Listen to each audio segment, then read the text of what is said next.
Hey, welcome back to Overwrite, the show where we rethink games. I'm Kuomon. And I'm Cy. And this is the first checkpoint in our Overwrite journey through Paper Mario.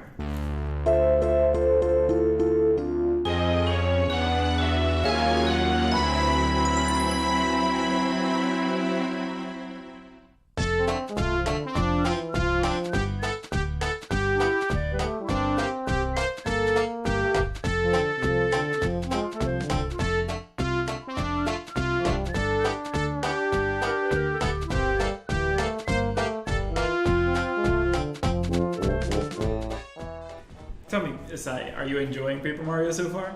No. I mean, actually, I am. I'm really enjoying that game. Sad face. No, I really am enjoying that game. Yeah, well, It's fairly different from every other Mario game that I've ever played, but I'm kind of big on RPGs, so yeah, it's it was more similar to that. It was fairly unique back in 2001 when it came out. I mean, it in the still sense, is. Well, yeah, but not just stylistically. I mean, with what they were trying to do with the game. So, I mentioned this a bit through our journey so far in some of the earlier episodes, but at least from a game design's perspective, Yeah. there's a lot of baby's first RPG in the way the game is designed. It's very tutorial-y. Yes, it's very tutorial heavy, which was a new thing in the N64 era. It kind of became a standard thing in the GameCube era, in the fifth generation. Okay, Fifth, yeah. sixth generation. Like with the N64 and the fifth generation games and the jump to kind of 3D gaming. Yeah. The first things, like, it's the introduction of kind of tutorializing certain things, because there was, especially with, say, Mario 64 and Zelda are very good examples of this worry that players would get lost in the 3D environment.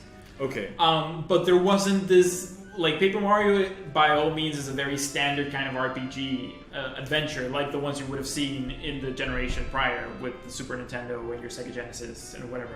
The beginnings of Final Fantasy. Yeah, so there was never that kind of heavy tutorializing in those games, and Paper Mario is kind of like lifting those same mechanics you would have seen in your Final Fantasies and your Dragon Quests, Right. and doing tutorials to make sure the players really understand how health works, how flower points work, how damage works, and making it very accessible. Because, like, I don't know if you've played any of the older RPGs, but like usually you start attacking and you're doing like 20, 40, 60, 120 damage in the first fight.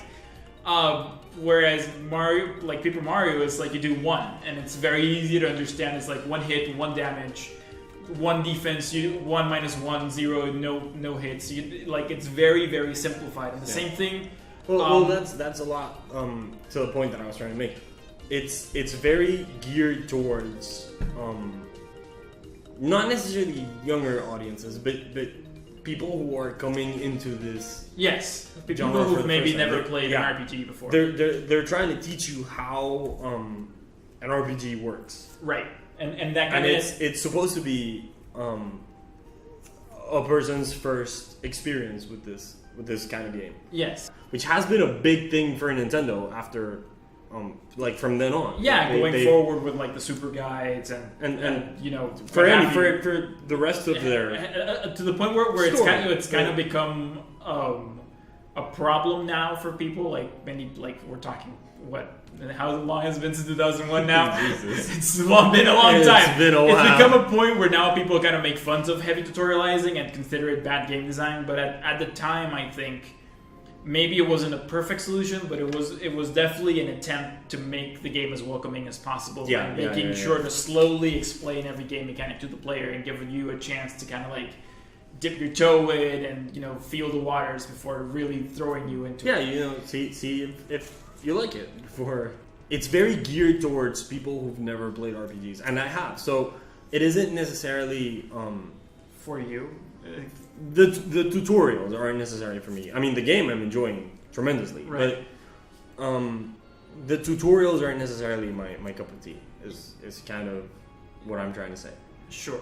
I understand why they have to be there. The other interesting thing that happens with Paper Mario, I don't know if we can maybe throw up like how many Mario games there had been up to this point in the Mario franchise by 2001. There had been, but there really wasn't like a super established like canon like Mario universe thing like we have now. Post a couple of iterations of like Mario Sunshines and Mario Galaxies, and establishing like definitely what the tone of the Mario universe is, how the different like. Well, but the tone was fairly. Well, I mean, because the game mechanics were fairly established. Because you go back to the first Super Mario Brothers, and like it's your fairly straightforward like go save the princess. Yeah. But now we'll have kind of this ongoing joke. I mean, to the point where Mario Odyssey doesn't even like waste time on it. Like you go straight to and Bowser to the princess, and everybody's like, oh yeah, because that's what always happens. Yeah, that's what happens. And I think what's neat about what Paper Mario does, I'm not sure like how purposefully it was in the beginning, is that they like for 2001 they decided they want to start poking fun at those things that had started becoming kind of like the tropes of the franchise. Yeah. So there's things like when Twink shows up at Peach's like bedroom, and she automatically is like why are we gonna waste time going through the motions of Mario coming to save me when you could just go? I can wish anything, right? She's like, why don't you just steal the Star Rod and we can get this done with and everybody's fine. And the game kind of like makes it a little joke out of it that well we can't really do that because there wouldn't be any game then. And the same with like Kami Koopa, like if the game was taking itself seriously, it would have been like, well, we threw Mario out the window all the way through space like any normal person would have died. But Kami Koopa's like, no, I knew I should have gone and check on you because I knew you were going to like get back up and try to go and save the princess. So there's a lot of like genre savviness going on among the characters. Even like with the action command thing, where we get like a mini boss battle or something, and he's like, dude, if I defeat Mario, I'll get a raise. I'm gonna get a raise. Let's not waste time. Let's just get this over with right now. Yeah. But yeah, I guess that's.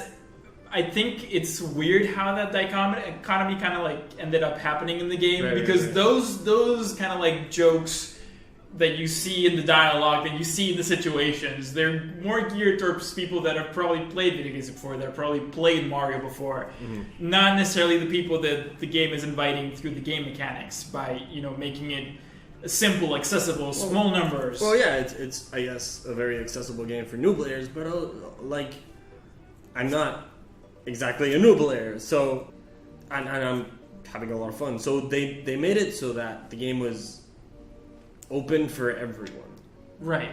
And that's kind of the genius, I think. Mario RPG does have its couple of meta jokes, but they're more like about Nintendo in general. So you can find like Samus's helmet and other like characters.